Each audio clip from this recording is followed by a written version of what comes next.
Jamie Drake has been one of New York's most prominent decorators for decades, known for merging modernism with all-out luxe, sensual materials and bold colors, purples, teals, salmons, orange, and more. He definitely banished the beige.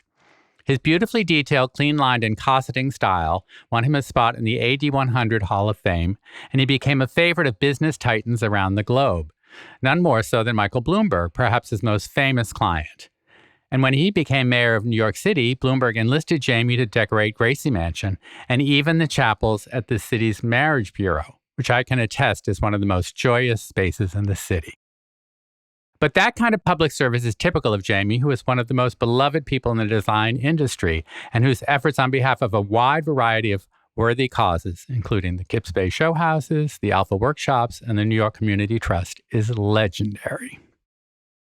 And then, in 2015, Jamie announced that he was forming a partnership with Caleb Anderson, who had started out as an intern in his office before going on to form his own successful design firm. In the 7 years since joining together, Drake Anderson has gone from strength to strength, delighting clients both old and new. The success of their collaboration is documented in their new book, Bold. So I'm so pleased that they're both here today to talk about their partnership, the merger of their aesthetics, how they conceive of luxury today, and what they see ahead. Welcome, Jamie. Thank you, Michael. Thrilled to be here. And hello, Caleb. Hi, Michael. Thank you. Good to be here. I'm so glad you guys are here on this great occasion. Your book is really beautiful. I've been spending the last couple of days reading through it, seeing all of the incredible number of projects you've done since Caleb joined, because the book only covers since the partnership began. But Jamie, I want to start with you and ask you about the partnership. Is that something that you had been thinking about for a while? Is it something you were planning on, or was it sort of serendipity that suddenly you ran into Caleb and thought, duh? So how did it work? Well, neither actually. I wouldn't say that it was a long-term thought process, but I had given it some thought for about a year about how I might see the future moving forward after being in business for 37 years at that point, and how I might conceive of going forward working in a way that would be more pleasurable and enjoyable and richer for me and for our staff and for our clients. And when I thought about it, I thought about partnership, and I developed a short list of possible candidates, and I narrowed that down to a couple of candidates. But to be perfectly honest, there was only one really valid candidate on the list, and that was Caleb. Okay. And why did Caleb fit the bill so well? Because Caleb, well, first of all, I knew him so well already. I had known him for, as you said, he did a college internship with me after he graduated. He came to work for me for a few years. I had watched him develop his own firm, and he had the success, and he had all the assets that are needed. Because to be a leader of a firm, it isn't just about having great vision and great ideas, because we all know way too many people who do have talent, style, but maybe don't have the assets of how to run a business, how to deal with people, how to do marketing successfully. And I had, seen Caleb had really done all of that in his own business in a short period of time. Yes. And can also attest, management is a bitch. Yes. It takes a lot of time and a lot of skill, and it is different from being creative. There's a lot of creative people, but they're not necessarily can't translate that into business. Right. And management isn't just managing in the office. It's managing the clients. Clients. So you have all kinds of management, vendors, artisans, craftsmen. I know there's a lot of people that you guys deal with. So Caleb, I'd love to know from you, when Jamie approached you, how did you feel? I mean, were you intimidated? God knows I would have been hugely intimidated. No, I think I was surprised more than anything. The way that Jamie sort of framed the conversation, it sounded like we were going out to a casual lunch, which it was. He just kind of dropped that in there. It was one of those situations where it doesn't seem real in the moment, and you kind of step away from it, and like for a day is just kind of processing, did that really just happen? So it did completely catch me off guard, and honestly was not anything that I had ever considered would be a possibility. But, at the time, I was a few years into my own business and working very hard, clearly with, a much smaller team than Jamie. And, it was really appealing to have this opportunity and to have, a partnership with someone who's such an icon and to have, more infrastructure, access to a different level of project and clientele. So it was, a very exciting opportunity, clearly. Yeah. And how did it work structurally wise? Did you have to close your business down? Were you able to move some of the people you were working with in your own firm into Drake Anderson, or how'd that work? Yeah, that must have been a difficult process. It was a long process. I wouldn't say it was a difficult process. So in theory, this was a quote unquote quote merger of our businesses. And we formed Drake Anderson as a new business together. At the time, I did bring one of my employees who's still with us today, Sydney. Hello, Sydney, if you are listening. Yes, hi, Sydney. Hello, Sydney. Yeah, and it's been wonderful.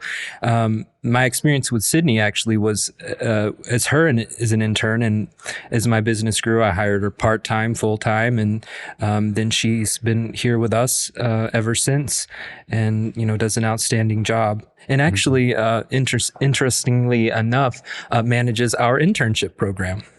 Fantastic, because you got to keep the talent coming. Yes, exactly. Yeah.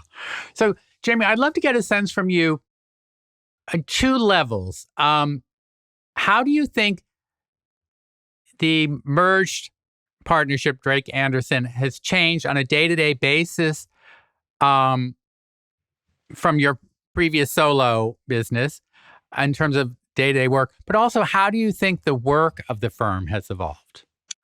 Well, to the first question, I think it's primarily changed from what I had done before solo in the process. Caleb is a very detailed and exquisite process-oriented person, much more so than I. He knows how to think about the whole time frame of a project from the moment a contract is signed to putting the accessories in the space, and develops timelines and schedules as a blueprint for us to work from and for the clients to have comfort, for the staff to aim at. And that's not something that I ever had a strength at. So that's one strength. We also, a recent wonderful addition to our firm is a part-time healthy materials librarian. Caleb has a great passion for sustainability and health and wellness. We now have a part-time healthy materials librarian who will help us bring our work to the next level of intelligence for the world at large as far as climate change and global sustainability, and to let us inform our clients about options in that direction. So there's been many positive changes in that respect. To your second question, I think our aesthetics have always been rather in sync. Right. I think that's probably for both of us something that we wouldn't have considered a partnership and a merger if one of us was doing sky rocket age Jetsons modern, and the other was doing Pierre Cardin, whatever. Right, Yeah, that wouldn't work for you. Little country French from Pierre de. Right. Not your look, Jamie. Right, and so our look is just gotten, I think, richer and more evolved, and the design aspects of our partnership are pretty seamless. Yeah.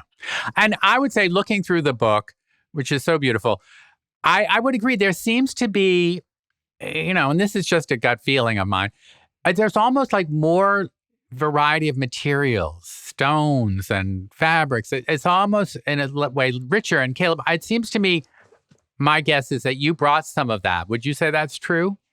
Yeah, I mean, I think I mean, first of all, I think as a firm, we continue to evolve and are constantly looking for new and interesting materials and ideas and concepts.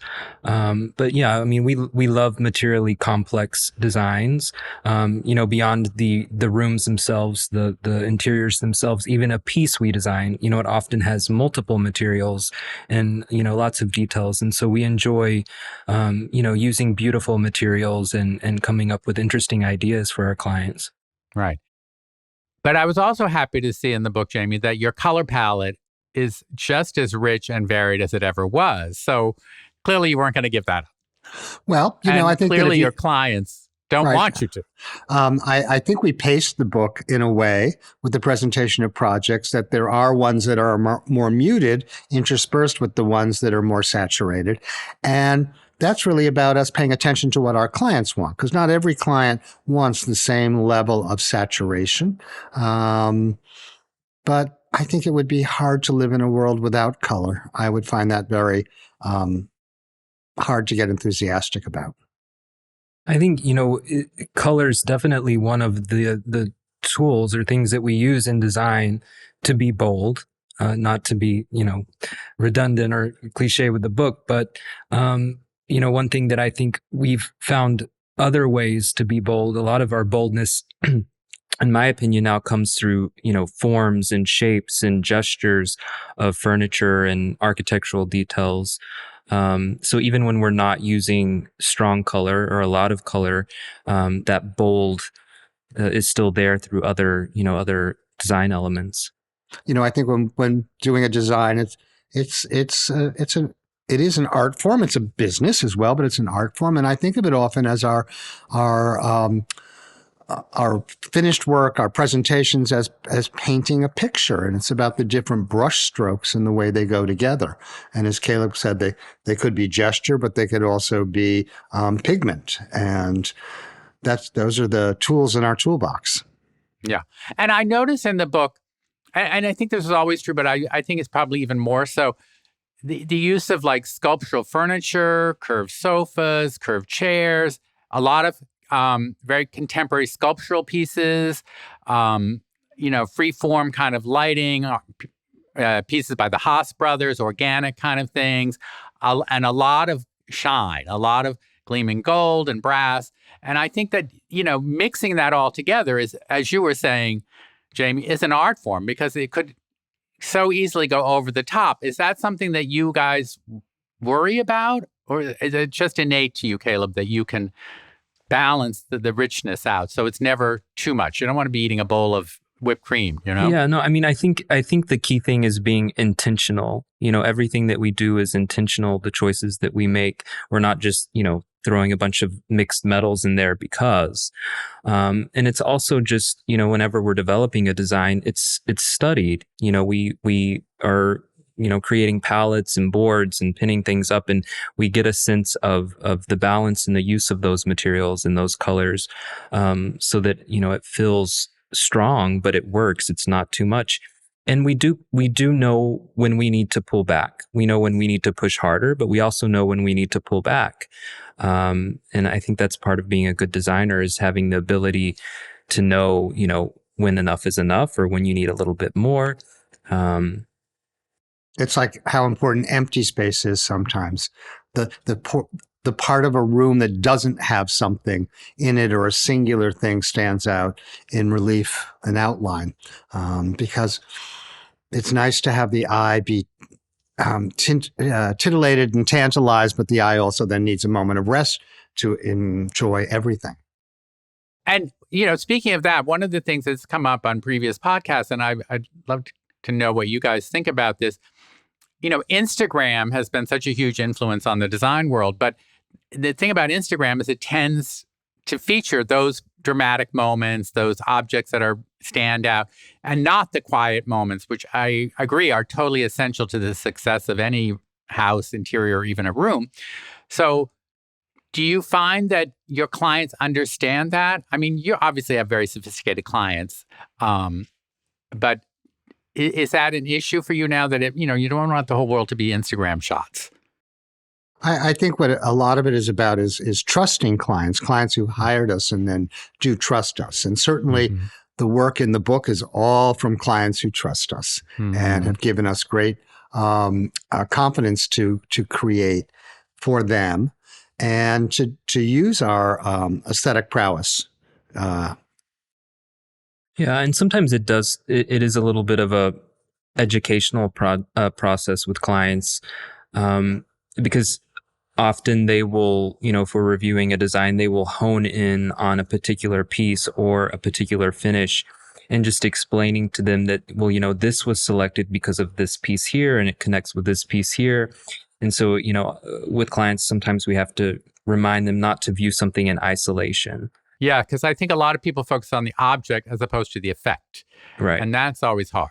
And I understand it. It's like whenever you get a new piece of furniture in your home, it seems first few days, it's like, oh my God, it's huge. And then, your eye becomes accustomed. So I can understand that would be an issue. And that sometimes is where we have to insert ourselves also to remind a client. We can have a pinup and they go, oh, I don't like that one fabric, but it's the biggest sample on the wall. But it's actually for throw pillows. So it's the smallest piece in the room. And we have to talk about it's a comma or a period or a punctuation point, an exclamation point. And finding the words and the explanation is important often to get our vision to completion than just seeing it in our mind's eye. Right. You have to be a little bit of a therapist and understand where people's fears are. And, like you said, that fabric's not going to cover the sofa. It's like you have to reassure. Now, Caleb, I wanted to ask you, when you started working with Jamie, when you formed the partnership, I would imagine that the level of client that Jamie already had was maybe bigger budgets than you were used to or generally over. So was that intimidating for you, or was that just like, oh my God, let me plunge in, I can't wait? It was definitely not intimidating. Good. It's well, I would have been intimidated. Yeah, no, I mean, the thing about nice budgets are, there are clearly fewer limitations. You have more flexibility to do, I love to design furniture and, come up with interesting custom concepts.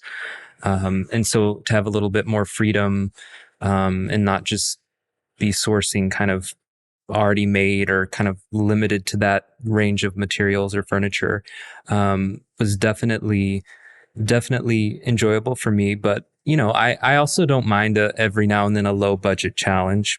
The family member calls. I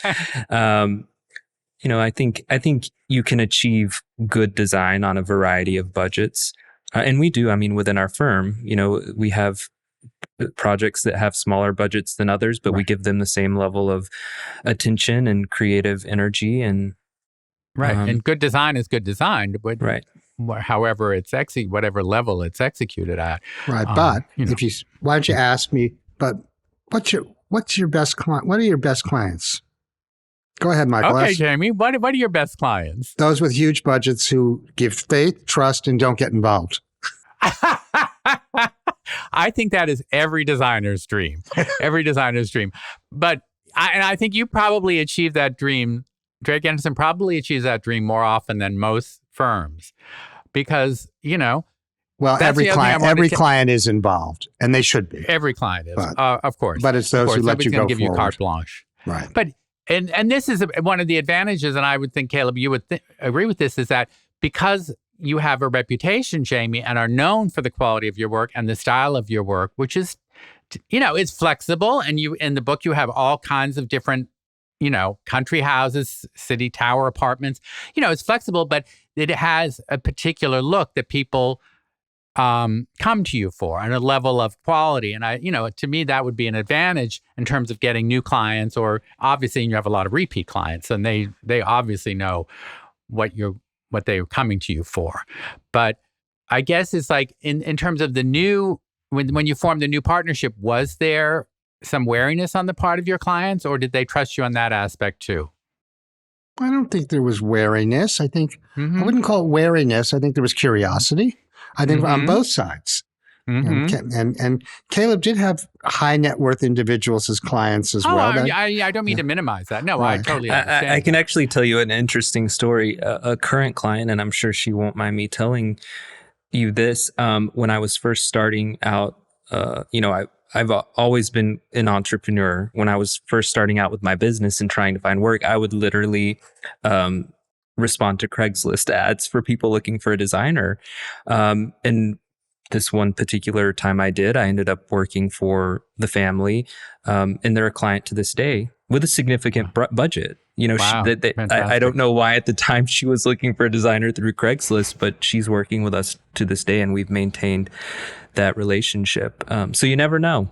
You never know, and you should. This was many years ago, by the way. Right, I'm sure. But, she stayed with you all these years. That's a real compliment. If Caleb was older, he might have been looking in the back of the Village Voice. I remember that. Jamie, you don't even know what that reference probably is, Caleb, but those were mixed up ads. Mm-hmm. Pages and pages and pages of them. Pages of them. It's true.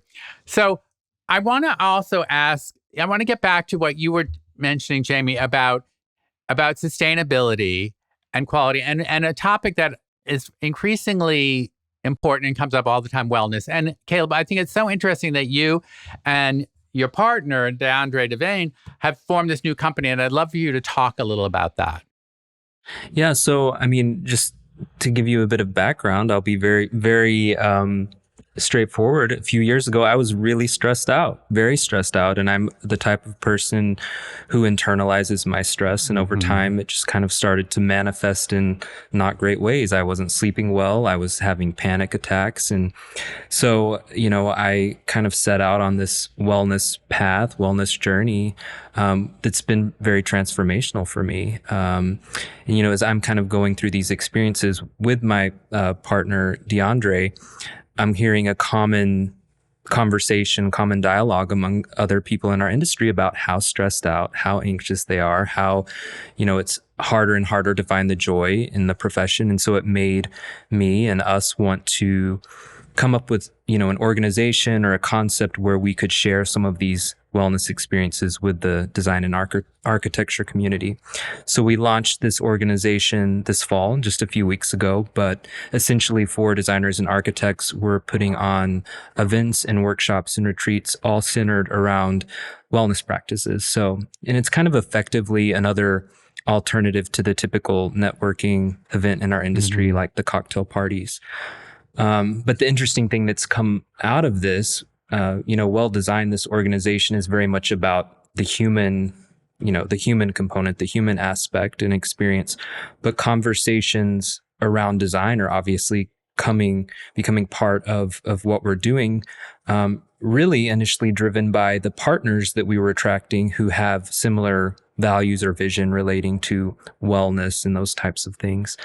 And I've always had an interest, a passion or a heart for things like sustainability and social equity in design. But this past summer, I took a continuing education course through Parsons, which I would recommend for anyone in our industry to take.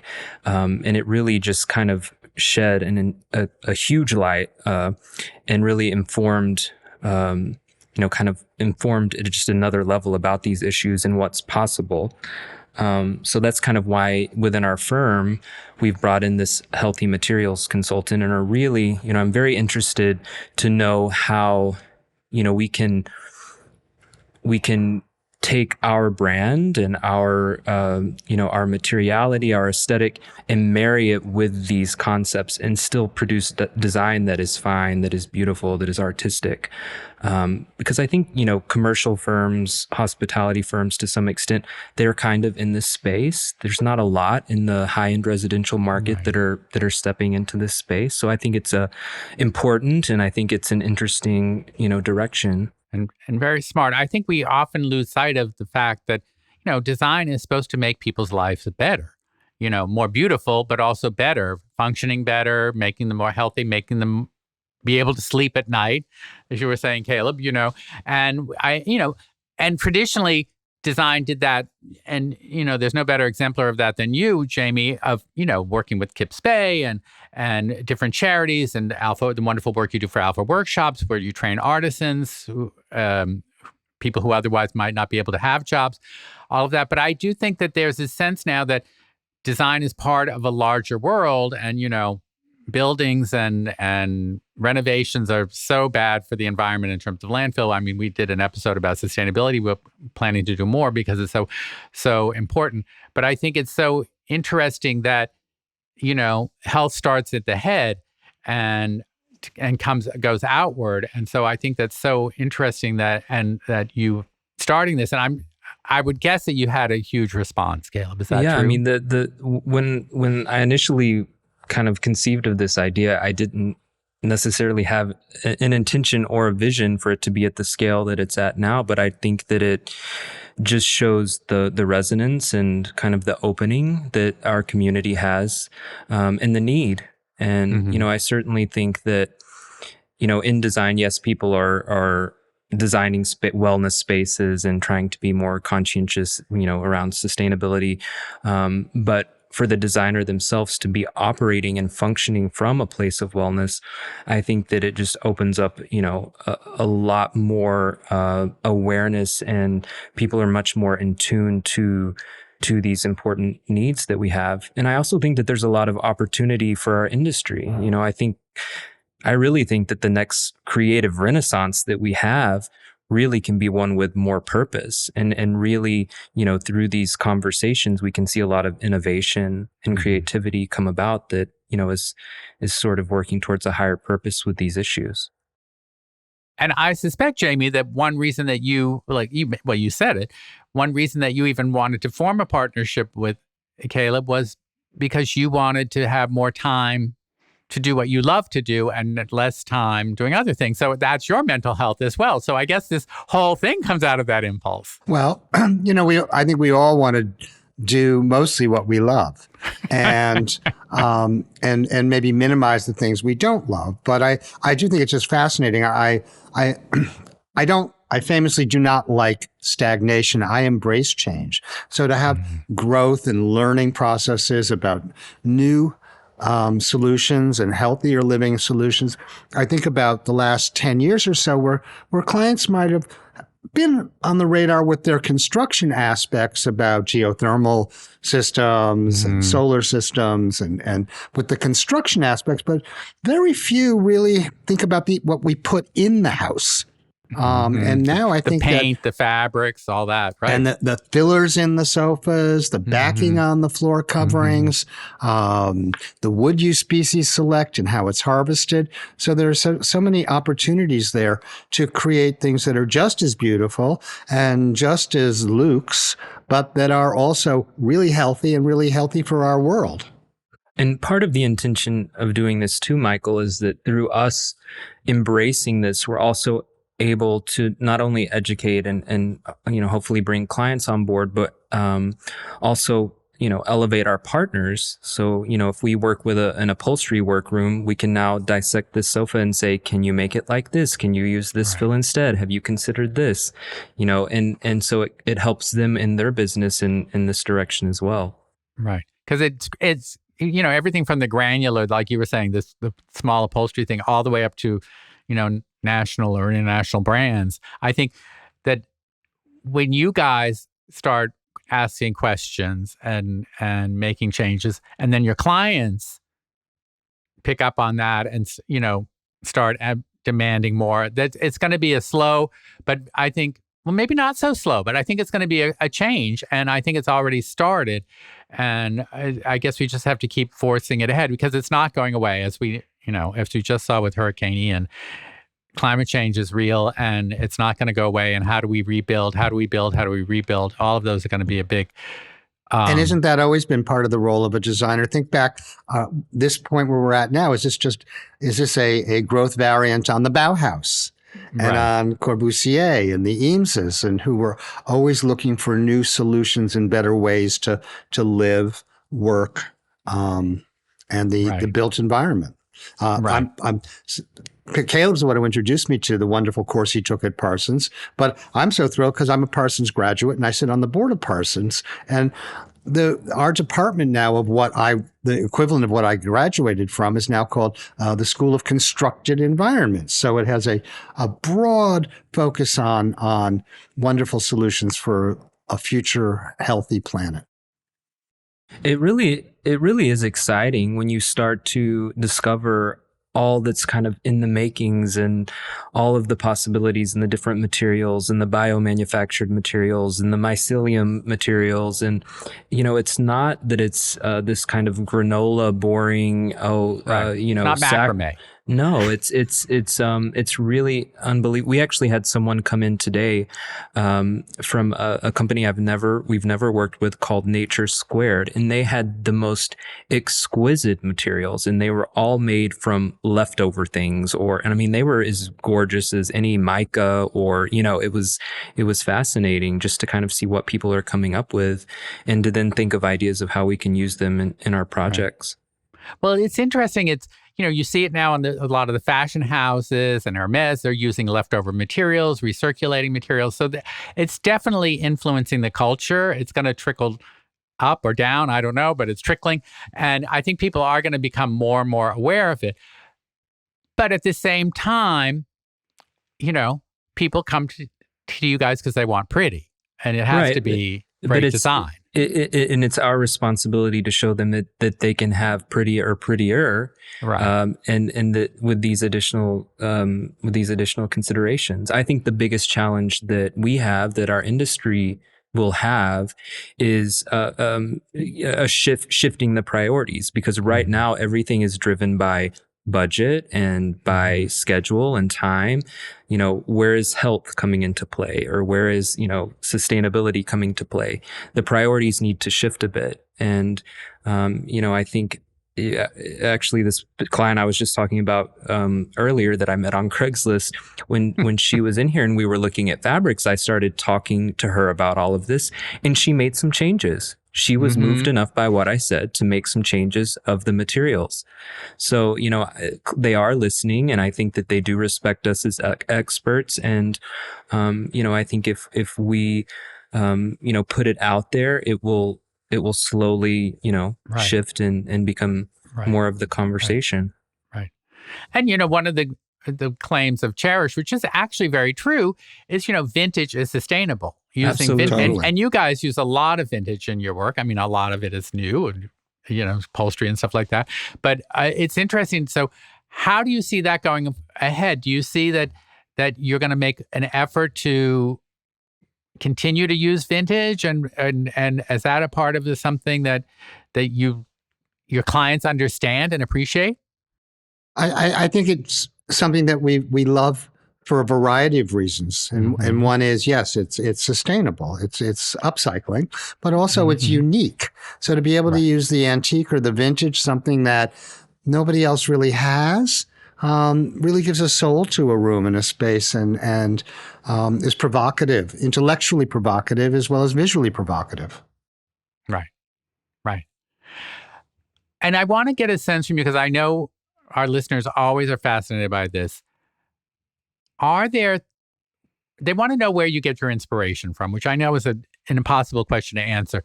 But are there things that you guys are looking at now, artists or periods of design that you're looking at, fabrics, fashion designers? What are you finding exciting at the moment and intriguing and making you think in a different way? Like, Caleb, why don't we start with you? So this is going to sound really interesting, but I have become really fascinated and inspired by these sort of ethereal, surrealist, not real interiors, kind of fantasy interiors, that, I see them on Instagram or Pinterest or even in books. But it just feels so, I don't know, artistic and futuristic. And, I've kind of been pulling a lot from that recently. And they're not real things, they're completely computer generated. And, probably in reality, most of what they have in the image could never actually be made or exist. But it's certainly interesting to kind of find that dreamy kind of world as a point of inspiration. I don't know. It's appealing to me right now. I bet if we work hard enough, we can make it exist. I bet people saw Zaha Hadid's early things and they said, right. well, those that can't could exist. never happen. Right. That'll never happen. Right. Yeah, It's true. that's true. Yeah, no, Yeah. it's one of those things that just looks otherworldly. Yeah, I like things that look otherworldly right now. Well, that's interesting because, looking through the book, believe me, those apartments are not otherworldly in that way, but there are something dreamy and cosseting. I use that word because I think there's something true about that. It's like you want to be enveloped in the rooms that you guys create. And I think that's, you want to push that, obviously, Caleb, and change. But I think you've already got an element of that, I would say. What a lovely compliment. And I love I don't know that we've used the word dreamy often to describe our work, if ever, but I love that. Dreamy. I love dreamy. Yeah. And what about you, Jamie? What do you look, I where are you find looking for inspiration these just days? everywhere. I go to so many art fairs, and a few weeks ago I spent a week in Morocco. But just last week I had that's inspiring. Very inspiring. But last week I went to the New York City Ballet's Fall Fashion Gala, and there were 4 pieces they performed, and 2 of them were especially inspirational to me because this is the fashion gala. The costumes were designed by fashion designers, and whether it was a designer I never heard of before, a Spanish designer named Palomo, and the last piece costumes were designed by Rafe Simmons, and the Palomo piece, the colors, and they were pinstriped in Swarovski crystals and from a distance, and the palettes were beautiful in the way they moved around, and the Simmons things were darker and more kind of patinaed and layered and a little harder to see, but both so inspiring. And that's about movement and light and the effects that it has on color and materials as well. Yeah, great. And I'm going to ask you each a sort of a more professional, but also an aspirational question. I want to know as you guys move ahead, what you would hope to do more of and less of in the practice. So, Caleb, why don't we start with you? More of,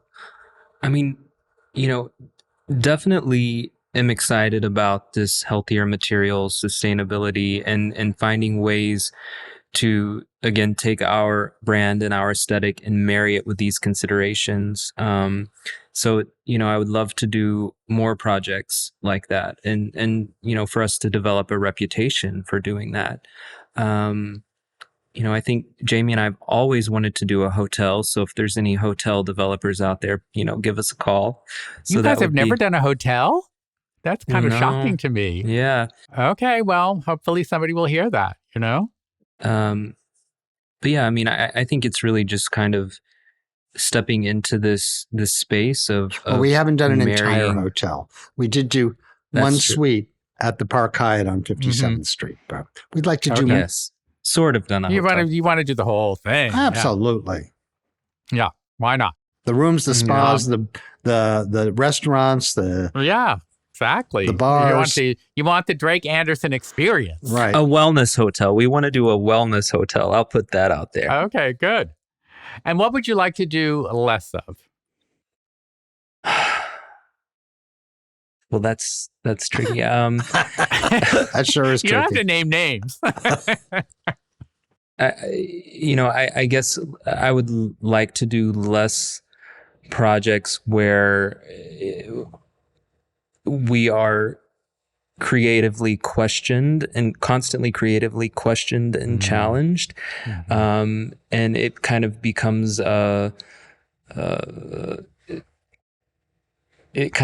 this point where it's like, okay, do I just let this go and kind of knowing that it's the wrong decision? That's always hard for me. It's we always want our clients to be happy, but sometimes it's just push, and you're so tired and you're just like, okay, those are always challenging projects. So Right.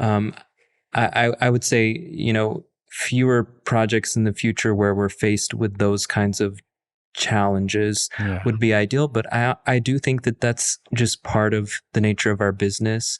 And really, part of that is our initial discernment in the projects that we take on, which I think is we have more experience together.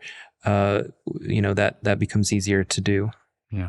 Yeah. I mean, sometimes pushback can be creative. It can force you to become more creative. But then when it's negative. When it's intelligent and when it's presented with clear wording on what it is that doesn't work or that they feel would work, that is. But sometimes the pushback can be exhausting when it's never ending. And like there are times when I think Caleb and I have been in a meeting and said, well, there's some of the people in the room are on the AG 100, on the Eldecor A list, have been there for years, have won numerous awards and accolades, and combined we have 55, 57 years of experience. Who else in this room has that? And why is it such a struggle to accept what we are suggesting as our best design input from a whole variety of reasons? The best aesthetic, the best for function, the best for use, the best for budget reasons. They're not arbitrary decisions. We're not just suggesting these things to be cantankerous. Right. I think it's important, to take on projects not just because they have a good budget, but also because they inspire you. Because if they don't inspire you, they're challenging to work on. And our projects we work on for a long time. I mean, sometimes 2 years. Mm-hmm. Yep. So that's a long commitment if you aren't inspired. Right. Totally. And Jamie, what about you? What do you want to do more of and less of? Well, absolutely hospitality, hotels. I'd love to do a nightclub. I don't know that there's many nightclubs left out there, but I would love that. I would love a Drake Anderson nightclub. Exactly. We'll call it Boudreaux's Bar, and go for it. And I would agree that it's with Caleb that really what I would like to do less of is work on projects that have challenges that shouldn't be there, that are brought unnecessarily to the table. Right. Yeah. I get. It's interesting. I would think with you, the renown and fame of your firm, that you would have less of that. And I think some of our listeners are going to be very encouraged to hear that they're not alone. I mean, in a way, it's depressing because no matter how successful you get, you're still going to have to fight some of these battles. I think one of the things that we pride ourselves on is being totally open and transparent, especially in industry groups. And we often hear that people are so surprised that we don't at this point avoid all of that. And it's like, well, no, it's still there. Get ready, buckle up. I guess it's human nature. Yes. But I really don't understand anyone who would hire you and then question you, because the work that you do is so outstanding and is so special. And, you have to come to you guys to get it, because no one else has that specific sensibility and specific aesthetic. And I think the way you to merge together, I was so impressed reading through the book. And I really just have to tell you, I said it, you've gotten from strength to strength, and your work just keeps getting better and more engaging and dreamier. Yeah. And, I just want to thank you both so much for being here on the Chairish podcast, and congratulations on your new book. Everyone in the design world should go out and get this book, Bold. It's really impressive. And thank you both for being here.